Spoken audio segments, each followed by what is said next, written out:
بسم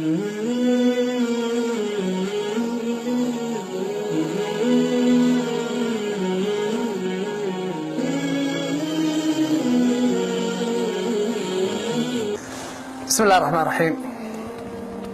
الحمد لله رب العالمين والعاقبة للمتقين ولا عدوان إلا على الظالمين والصلاة والسلام على أشرف الأنبياء والمرسلين نبينا وحبيبنا محمد صلى الله وسلم وبارك عليه وعلى آله وأصحابه ومن دعا بدعوته واتبع سنته إلى يوم الدين. أما بعد، أيها الإخوة والأخوات، السلام عليكم ورحمة الله وبركاته. وما زال درسنا مستمرا في العلم. እውቀታችን ወይም ደግሞ ስለ እውቀት ትምህርታችን ይቀጥላል። እንግዲህ አላህ Subhanahu Wa Ta'ala አዋቂዎችንም ሆነ እውቀትን ከፍ አድርጓል። እውቀት ኑር ነው። العلم نور።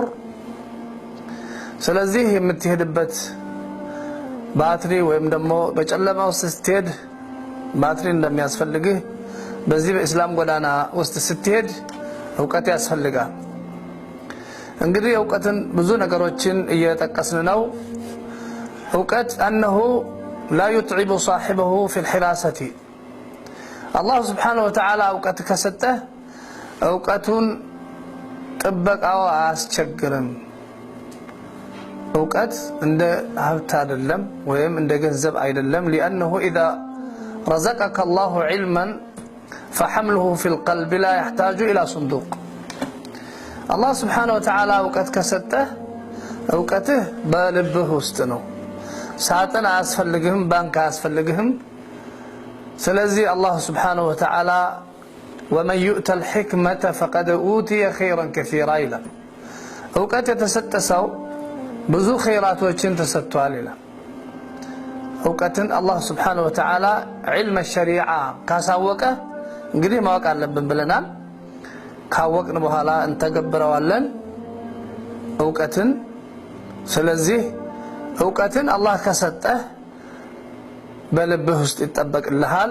لأنه لا يحتاج إلى صندوق ሳጥንም ሆነ ዘብ አያስፈልገውም ወይም ቁልፍ አያስፈልገውም። هو في القلب محروس. እውቀት በልብ ውስጥ የተጠበቀ ነው። في صدور الذين اوتوا العلم الى الله. እውቀት የእውቀት ባለቤቶች በልባቸው ውስጥ ነው። وفي الوقت نفسه هو حارس لك.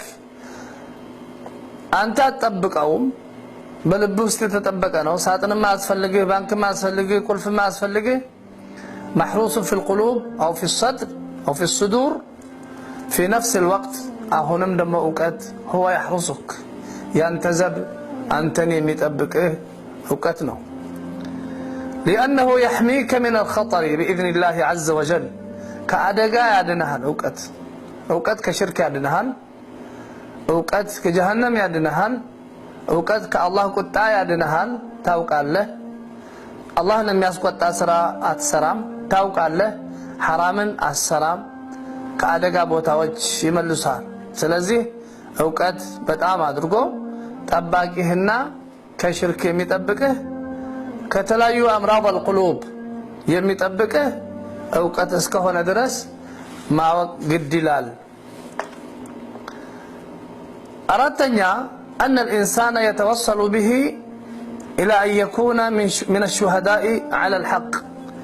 الله قد كسته حق لا مسكاري تهنال.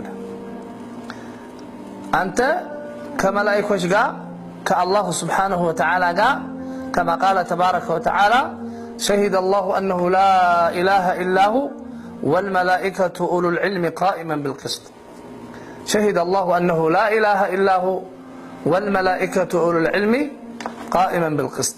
بس استنيا مسكروች ሆነው كالله سبحانه وتعالى جاء كملائكة السماء ملائكة الرحمة ከነሱ ጋር الله سبحانه وتعالى مسكروች ሆነህ መቅረቡ ላንተ ሸረፉ ለክ ወለከ ላንተ ትልቅ ቦታ ስለሆነ ከትላልቅ ቦታዎች እንድትሆን ዒልም መማርና ማወቅ ግድ ይላል ማለት ነው።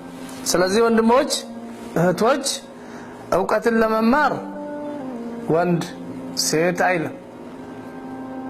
تعلم العلم واجب على كل مسلم ومسلمة እንደተባለው ነብያችን ሰለላሁ ዐለይሂ ወሰለም እንዳሉት ነው። ሌላው أن أهل العلم هم القائمون على أمر الله تعالى አዋቂዎች ናቸው በአላህ ትእዛዝ ላይ ቀጥ ብለው ይሄዱ ያሉት እስከመቼ حتى تقوم الساعة ويستدل بذلك بحديث معاوية رضي الله عنه يقول سمعت النبي صلى الله عليه وسلم معاوية بن أبي سفيان رضي الله عنه نبياتنا صلى الله عليه وسلم سماها شويلا من يريد الله به خيرا يفقهه في الدين الله سبحانه وتعالى أوقات يفلق لتنسوا ويمنمو خير الشر لتنسوا أوقات يستوالا وإنما أنا قاسم نبي عليه الصلاة والسلام أنا أكافينين والله يعطي الله يسأل كسو ما جنيونه ما استلال الفعل ولن تزال هذه الأمة قائمة على أمر الله يتشي أمة وسلكو ما الله دين لاي بإسلام لاي قد تبلو كمالت أي وقدهم لا يضرهم من خالفهم حتى يأتي أمر الله رواه البخاري زي حديث لاي نبي عليه الصلاة والسلام معاوية حديث لاي معاوية اندالو وإنما أنا قاسم نبي عليه الصلاة والسلام أكافا هايوشنات كالله ممتعون يكافلوا لأمتاتشو يستلالفوا لزيهم نو العلماء ورثة الأنبياء علماء يا أنبياء وراشوشناتشو يتبالو نبياتنا أكافلوا لزه الله صحابة علمنا استلالفوا يانداندو صحابة بيانداندو تسطو تفنن هنوبت يهدوبت مالتنا سلازه من قالوا نبي عليه الصلاة والسلام أعلم أمتي بالحلال والحرام معاذ بن جبل سلا حلالنا سلا حرام ليتو كأمتي وسط إمياقو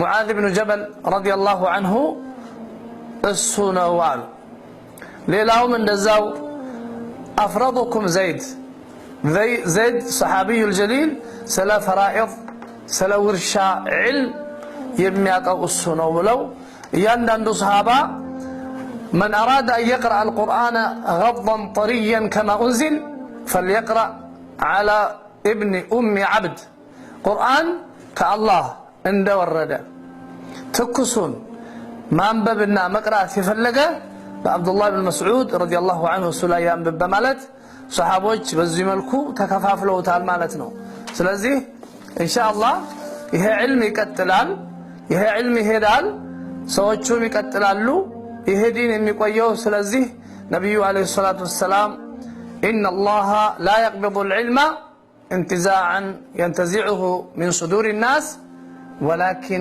يقبض العلم بقبض العلماء እውቀት الله سبحانه وتعالى ከሰዎች ልብ አይወስደውም እውቀት ከልብ አይወስደም መንጥቆ ግን አዋቂዎችን በመውሰድ ይሁን እንጂ እውቀቱ ካልተማርነው ካላወቅነው ካልተተካንበት ያለፉ ሰዎች ከሄዱ እኛ ከኋላ በቦታቸው ዒልምን ካላወቅን ሰዎች መቼም በተፈጥሯቸው የሚመራቸው ሰው ስለሚያስፈልጋቸው ዑለማዎችና አዋቂዎች ከቦታ ከጠፉ ጃሂሉን መሪ አድርገው ያስቀምጣሉ የዛን ጊዜ ፈሱኢሉ ፈضሉ ወአضሉ ይጠየቃሉ መልስን ሰጣለን ብለው ይላሉ ራሳቸውም ጠመው ሌላንም ያጠማሉ ብለው ነብዩ አለይሂ ሰላቱ ወሰለም ተናግረዋልና ስለዚህ ወንድሞች እህቶች ይሄንን ኑር ይሄንን ዒልም መማር ግድ ይላል መማር ግድ ይላል ነብዩ አለይሂ ሰላቱ ወሰለም لم يرغب أحدا أن يغبط أحدا على شيء من النعم التي أنعم الله بها على العباد نبياتنا صلى الله عليه وسلم ሁለት ነገሮች ምቀኝነት አይፈቀድም ሁለት ነገሮች ብቻ እንጂ ብለው ያሉት አንዱ አላህ Subhanahu Wa Ta'ala እውቀት ሰጥቶት በእውቀቱ የሰራና ሁለተኛ التاجر الذي جعل ماله خدمة للإسلام ሀብታም ሆኖ ገንዘቡን ለኢስላም ያወጣ እና አዋቂ ከነዛ ውጪ ያለው ሰው መቀኘት ክልክል ነው ብለው ያሉት የአብዱላህ ኢብኑ መስዑድ ረዲየላሁ ሐዲስ ላይ እንዳሉት ودليل ذلك حديث عبد الله بن مسعود رضي الله تعالى عنه قال رسول الله صلى الله عليه وسلم لا حسد إلا في اثنتين رجل آتاه الله مالا فسلطه على هلكته في الحق ورجل آتاه الله حكمة فهو يقضي بها ويعلمها أخرجه البخاري سلزيه حديث تلك بوتا أوقات دالونا يسولج منافسانا مشكدادم ያለባቸው መሆኑ በዚህ ላይ የሚያሳይ ነው ስለዚህ ወንድሞች እህቶች ግድ ይላል ማወቅና ይሄ በጣም ሰውየው በእውቀቱ አላህ Subhanahu Wa Ta'ala በዱንያም በአኺራም ትልቅ ቦታ ይሰጠዋልና እውቀት ማወቅ አለብን እላለሁ አላህ ይወፍቀን ለዕልም وصلى الله على نبينا محمد وآله وصحبه أجمعين والسلام عليكم ورحمة الله وبركاته